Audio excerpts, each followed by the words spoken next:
a science fiction episode by Kingsley Amis.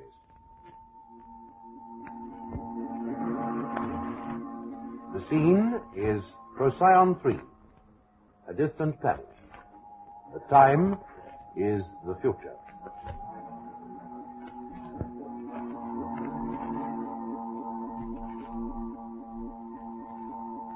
Absolutely amazing. I still can't get over it. I beg your pardon, John. What is amazing you? You know, Caddy, the way these dead crafty machines of yours keep on at their job, hour after hour, without being told what to do next. John, if you're interested, the machines have already been told, as you call it, what to do next. You see, this operation of clearing and leveling the landing area is a simple one, involving much repetition. What happens if they strike a snag, Caddy? You know, something they aren't programmed for, or whatever your jargon is. Well, as Caddy will tell you, they ask him for help, and he tells them what to do. Yes, Jacob, but these are imprecise terms, which we may use to explain such problems to the military mind. Well, that's frightfully considerate of you, I must say, Cathy. You and Jacob certainly do your best to make a fellow feel at home. At home? What am I talking about? There's only about half a galaxy or so, just round the corner these days. Well, the machine's actually been striking many snags, Caddy. No, Jacob. But soon I'm afraid they will. This area of vegetation we're about to penetrate looks rather tough. The stems are very thick and the roots deep. Mm-hmm. Haven't you cleared pretty well enough space already? Well, our friends of Occupation Group tell me they need a landing grid 3 kilometers long, although their spaceship measures barely 1/3 of that. So I must clear 3 kilometers and build a grid of 3 kilometers. My machines will amaze you again, John, with their speed in grid construction. Good stuff. Naturally, I simply love it here with the 5 of you. But a couple of thousand more friendly faces will buck me up no end. Hey, Jacob? You can say that again, as you put it in your horrible archaism. Do all soldiers talk in period like you? Aha! Here's trouble. Lofty is in difficulties. How do you know it's Lofty? It might be Shorty. It appears on my control panel here that it is Lofty. And in case I am absent from the panel, Lofty's alarm hooter is different from Shorty's. One moment. And he's flashing his headlight in case we're all deaf. They think of absolutely everything, Jacob, don't they? Well, they have so far. Well, Caddy, what's wrong with Lofty? He struck some soft ground, mud or something. He doesn't know yet whether he can get out without help. He's trying... here we are. That's that, I'm afraid. What? A dirty-rate 50-foot steel tower like that knocked out by stepping in a puddle? Oh, certainly not. It will only mean a slight delay. He must be trapped somehow. Otherwise, he could easily extricate himself unaided. As it is, I must get Shorty to pull him out. I can still hear Shorty whining away. Hello, boys. What's all the excitement? I never heard such a row. Hello, Martin. You're just in time for the show, Martin. Loftie's put his foot in a rabbit hole, and Shorty's going to help him out. This should be interesting. More interesting than my own occupation this morning, anyway. What about that stuff you found last week, Martin? Oh, that radioactive isotope of strontium that turned up. It was present in such small quantities that unfortunately... What now, Cathy? Shorty stuck in the mud, too? No, that's Lofty's alarm circuit. It's responsive to unexplained movement, putting it crudely. Well, I can't see any movement from here. I'm going to take a closer look. Well, take care, John.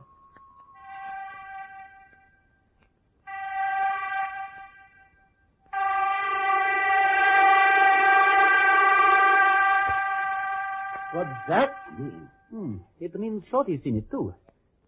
Oh, well, we needn't worry. Both machines have repeller devices that will burn up any adversary. I hope John will be all right. Oh, he's well able to take care of himself. It's that blaster of his I'm thinking of. It develops 200 kilowatts, and he's rather trigger-happy these days. He could easily knock a piece off Lofty or Shorty without intention. No, John wouldn't do anything foolish, I guarantee you. What was that? Did you see that? No? What? Where? It's gone now. About 20 yards in front of Lofty. Seemed to be rising out of the ground. What was it? A sort of hump. dark brown in color and glistening. Look! My God. John's got his blaster out. Be careful, John. Careful of the machine. All right, Teddy. Everything's fine. You know, that thing's extremely inaccurate, except at short ranges. And all that metal, I must warn him. Oh, now, don't be a fool, Caddy. Stay here. John, hold it. Wait till I come. Whatever that creature is, he seems quite peaceable. Yes, for the moment. But it is getting pretty near rusty.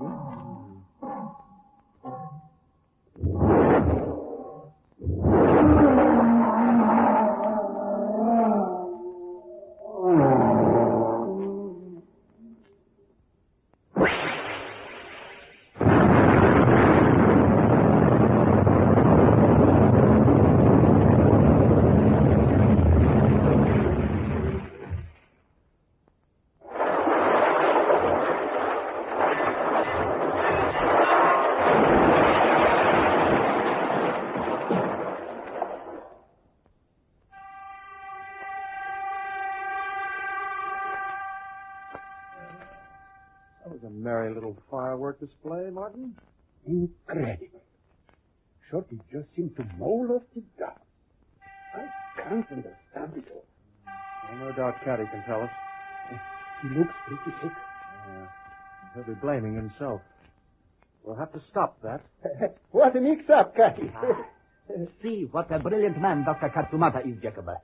He can't trust the most trustworthy man of the entire expedition. So he deserts his post. And the machine is lost in consequence. What's Shorty still making a noise for, Cathy? Is there more danger? Shorty is telling us that Lofty's brain is destroyed. Well, he should know. Shut up, you! John didn't have time to shoot. Lofty opened up on the creature. Then Shorty opened up. Unfortunately, the energy bolts from Shorty's repellers had to pass through Lofty to reach the creature. All three were in a straight line, you see. I saw it was going to happen, and I could have prevented it if I had been here at my control panel. But instead, I was busy teaching a soldier his duty. Is Lofty hopelessly damaged? I'm afraid so. Oh, let's go and make sure anyway. Oh, what about that creature? John is taking a look. Thanks a lot, Cathy, and it's very clear. I think we must simply modify Shorty to do some of Lofty's work. Sounds reasonable. Doc, can we have some more coffee? Straight into general practice in Tonapandi as soon as we get back, that's me. All right, coffee for 6, is it? If you don't object to my joining you, that is. No, not at all. Well, with the removal of that unsettling Celtic influence, we can get on. Any more recommendations, Cathy? Yes, John, I think we must start working at night if things don't look up tomorrow. You are going to need an awful lot of lighting planned. Well, not much, I think, Martin. Don't forget Shorty can see in the dark, and I can monitor him from inside the scout tower. Of course, if there is a snag... That's just it. We struck a little snag this afternoon, if you remember. If one of those creatures turns up at night, I personally would rather like an illumination of sorts. I don't know about you. Anyway, let's hear Bill on this. Well, fortunately, much of the creature's body remained uninjured by the bolts from Lofty and Shorty. There was no important damage to the part that seems to serve as a head. Its eyes are degenerate and almost useless, and it must depend for orientation upon its long whip-like tentacles or antennae. In these respects, it resembles the little dormouse creature I've been studying in my laboratory. My tentative conclusions are these. The dead creature, I've nicknamed it a roller because of what its mode of movement seems to be. The roller is a nocturnal animal of poor mobility and vegetarian diet. This specimen was disturbed during its daytime sleep in the hole it had made for that purpose. Its reactions, which witnesses agreed were slow and intermittent, represented bewilderment only, not aggression. Any armament on it, Bill? I found none. Reasonable care, I should see us through then. Shame not to work nights anyway. I know Cathy's been looking for an excuse to keep at it 24 hours a day, or rather 33 hours, 9 minutes a day. I never can get used to that. We'll see how things go tomorrow, John, when Shorty gets into the thick of that vegetation area. Well, when can we expect the first attack by hostile creatures? I'll believe in hostile creatures when I see them. And when you do see them, old boy, a good long time before you see them most likely, the old blaster will leap into my hand, as it did this afternoon, and the Department of Irenics, which means keeping the peace, I'd have you ignorant scientists know. Irenics will have come into its own. Why do they give it any plain soldier fancy title like that? Not my idea, Bill. It's to please the eggheads at base. Everyone on this trip had to be an expert, so we make everyone sound like a scientist, who must be an expert by definition. By whose definition?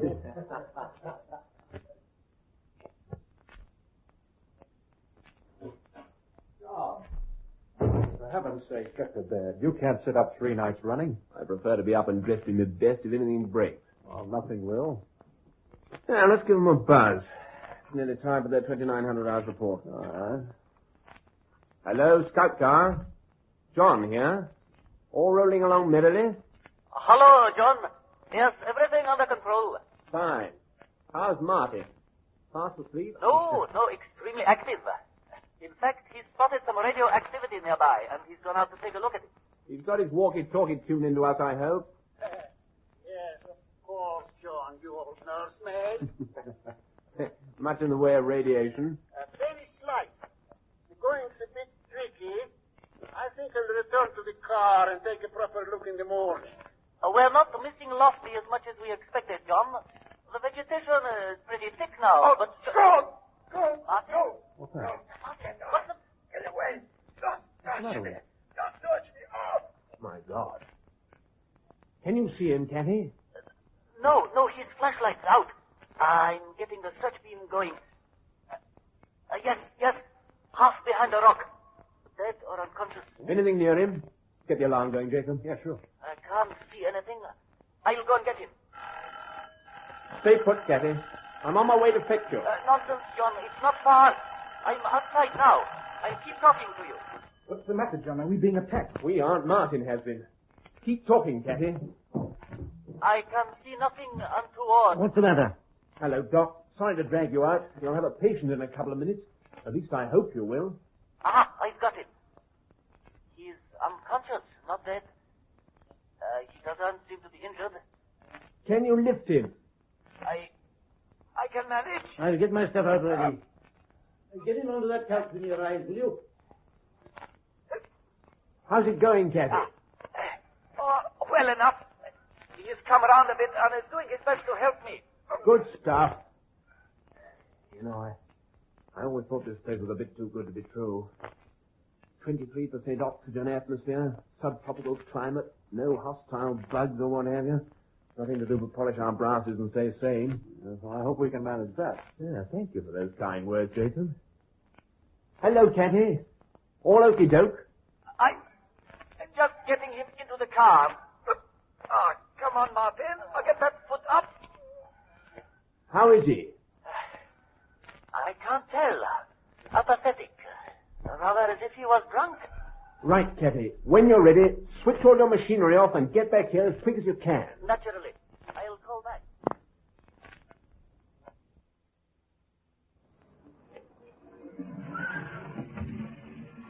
Let's give him a hand, shall we?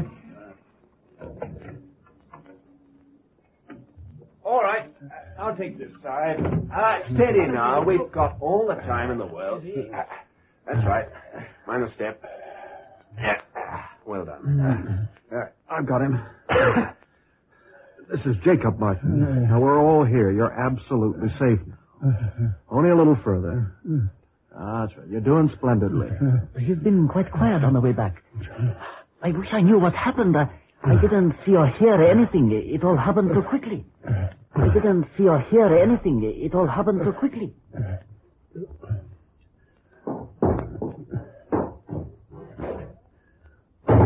Right, boys. Over here. Hello, Martin. I'm going to give you a shot that'll pull you around in a second. Just a tiny prick. There. Marvelous stuff, this. Heavy cobalt derivative. Now, here he is. I dropped my torch. I slipped and dropped my torch. Yeah, well, we'll pick it up in the morning. He puts his arms around me. Lots of arms. Steady and heavy. And he had a mouth with tongues, lots of tongues, all wet. Yes, but it didn't hurt you, did it? No, it didn't hurt me. Shocked. Degree 1. What do you think? Straight out? Yeah. I'll put him under and start rehabilitation straight away. All right. There's nothing I can do for him in this stage. Here we go, then. Another tiny prick, Martin. Fine. This one will take a few minutes to start working. We can get him to bed while we're waiting. Just a short walk, Martin. Off we go. Well, what do you make of it, Bill? Whatever it was will have left traces. I'll go over him thoroughly as soon as Doc has his treatment apparatus working. Funny. There aren't any immediately visual traces, though. Have some coffee. Thanks. Well, I wonder. Do you know what I'm thinking? The roller? Yes. The roller is too huge not to be easily seen, and it can't move fast. So you said before. You must trust me, John, or at least trust my instruments. Oh, no, don't be absurd, Bill. How's it going, Don? It's quiet now. Should be under in a minute or two. I'll get Jacob to help me set up my rehabilitators. First class. Well, Bill, you'll be able to tell us more when you give them a going over. Undoubtedly. A skin sample will establish that there are... This one's mine, I think.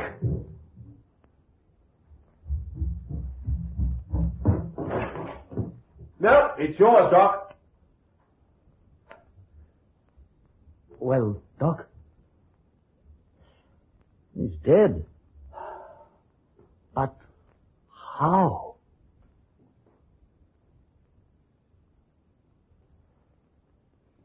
It comes down to this, then. 1. Whatever it is likes the dark and stays away from the light. It attacks first when Martin dropped shut up in the dark. A ventilator grill, which was its only means of entry and exit, presumably. Fantastic. But I'll remind you that we're not on Earth now. 3. It leaves no traces as Bill's established. Now, what sort of creature's that, Doc? No sort of creature. Martin died of fright, beyond doubt. In my view, there's only one answer. He went mad. I know Jacob disagrees with me. Now, all of you, including Martin, had your psycho test 2 days ago. Now, I can't promise a man won't go mad any more than I can promise he won't break his leg. But I can say that there was no sign of it whatever when I probed Martin. There are toxins which can drive a man mad, from poisonous plants and so on. If Martin ate or drank something I hadn't put through my screens, Oh, utterly out of character. No, he wouldn't do that. some kind of gas? A gas that only works in the dark? And you sampled everything in that room, Bill. One suspicious molecule would have been enough. No, we're up against an enemy. Something with intelligence, however rudimentary. I'm rather with you there, Jacob. All right, this is what we do. We avoid reproducing the conditions of the attacks on Martin as follows. From dusk to dawn, we all stay in the family parlor, toasting ourselves in the cheerful glow of the nuclear stove, with 2 chaps on watch all the time and all the lights burning inside and out. And we'll encourage one another to think like mad. Any more points? Sure. Okay. There's a day's work to be got through somehow or other. Everybody meet here at 2000 hours. Don't be late. Oh, what are you on today, Bill? More experiments. Like to have a look? Yeah, sure. In here. Oh. You look impressed, Jacob. Yes, I am. What's it all in aid of? I'm going to try my Dormouse friend with the infrared neuroscanner. He's still a bit of a mystery to me. Well, his appearance looks harmless enough. Oh, yes. He's vegetarian, like all the nocturnals we've found so far. Typical of them. Interesting head, isn't it? Yeah. The eyes here are quite degenerated. Mm-hmm. He depends on these feelers for orientation. They're extremely delicate. How do you catch him? He seems pretty agile. Amazing luck. I was up in that vegetation area a few nights ago and nearly trod on him. I thought he was dead at first. He was so emaciated. Simple starvation, apparently, and yet he was surrounded by his natural diet. Pursued there, perhaps. Huh? Oh, yeah. Hey, Bill, You don't feel that Martin really was attacked, do you? If so, it was by a creature of an unbelievable biology, unparalleled by anything I've discovered here. So far. Agreed. A creature of most unusual biology, then. Any theories at all? I wish I could help you, but there's so little evidence. I'm sorry, Jacob. Okay, Bill. Well, I'll leave you to it. I think the answer must lie in the state of Martin's mind. Yeah, it's quite likely. Well, I'm off to the great outdoors to do some hard thinking. We'll talk it over tonight, Bill. See you, Jacob.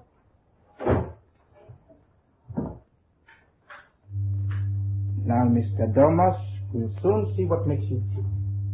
Pity you only tick properly in the dark, but we have a way around that. Blackout? In position. Good. Now, when the infrared looks at you, you won't know it, will you? And if you do know it, we have learned something. Now, the lights will go off in a moment, but only for 1 second at a time. Long enough for the infrared to do its work, but not long enough for anything else to happen. Anything nasty. I've thought of that, don't worry. See, I press this switch and the light goes out. And 1 second later, I press it again and the light comes on. I keep it in my hand all the time. Now, you ready, Mr. Infrared? Splendid. Now, what's this? What's happened to the... Where is it? Where is it? What happened to it? Get off! Get away!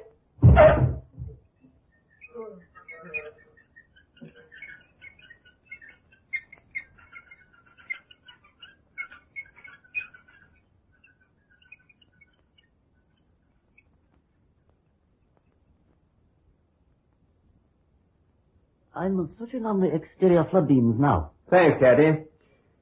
No reasonable precaution neglected. Flood beams on, 140 hours. The night comes pretty quickly in these parts. Well, any ideas? Not one. You know what beats me is that Bill could so easily have switched his light back on. Instead of which he practically pulls his switch arrangement out of its socket, falls over and cracks his skull open. Him, of all people, to lose his head. Well done, Doc. Have a chair. That's how the thing got in and out. That's easy. There never was anything... Listen, Doc, let's try to solve this contradiction. Something that can't have been there but was there. Illusions of some kind. Yes. But something causes delusions. People don't see things that aren't there unless they're mentally disturbed or under drugs. We know at any rate that Martin didn't see anything. In fact, if he had been able to see, he wouldn't have been attacked. Well, this planet's full of creatures that can't see. Well, there must be some connection. Now, look. Bill was telling me something this morning about that dormouse thing of his, but I wasn't listening properly. Well, let's just assume that dormouse and Martin and Bill were attacked by the same enemy. Now, what the hell have we got in common with that dormouse? In habit or in physiology? It's a wild suggestion, Jacob. It's the only one we've got. Now, why do organisms attack other organisms? For food, or in order to be able to breed, or for fun. You've left out one, Doc. Self-defense. That's the one. That's it. Are you serious? Can you hear something? Let's look. My God, it's another of those roller things. John, the reactors are in that end shed. So they are indeed. Well, we can't have anything happening to them, can we? I'll have to take a blaster to that lair, I'm afraid. Show me a minute. Don't get up to any mischief. Well, can I come too? Well, yes, Jacob.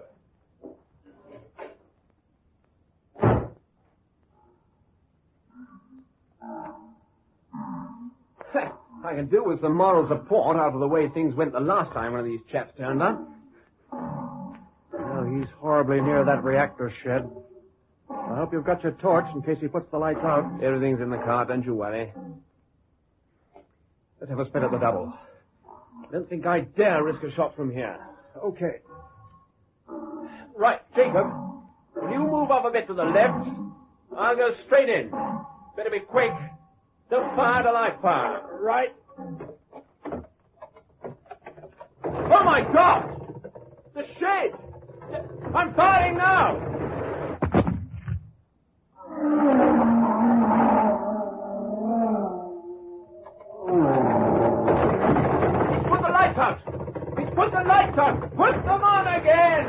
John, quick, your torch! I haven't got mine. I can't see. I can't find it. It's not my torch. It's something else. It's crawling over my hand. No, it's your torch you've got hold of. Your torch. Now hold on to it. Let go. Get away from me. Get off. Get off. John, listen. This is very important. Where are you, Jacob? I'm here, just in front of you. But I can't touch you. You won't know it's me if I touch you. Oh, God. Now, if you don't listen to me, you'll die. Now, we're going to walk slowly back toward the light over there. The internal light seemed to have survived. Now, walk slowly. Can't we run? No. We might fall or get separated, and running makes you more afraid. Now, John, you must believe this. There is nothing attacking you. You're imagining it. If you could see, you'd know there was nothing there. You threw your torch away because it didn't feel like a torch. Now, we're easily fooled when we can't use our eyes. Our enemy takes advantage of that. Now, keep moving, John. Go on talking, please. In the dark, we rely on our sense of touch, like the nocturnal creatures of this planet, like that dormouse of Bill's. Something had frightened it, like something's frightening us. Now, you must understand this, John. Its only power is to frighten. Have you got that? Yes, I'm trying. Now, that dormouse was in the middle of a luxuriant vegetation, its natural food, but it was starving, because its sense of touch was being fooled, like yours and like mine. Now, we started ripping up that vegetation to build our landing grid, so it defended itself same way as it defends itself against the dormouse, against being eaten. It attacked us through our sense of touch. It gave us delusions. Don't you see, John?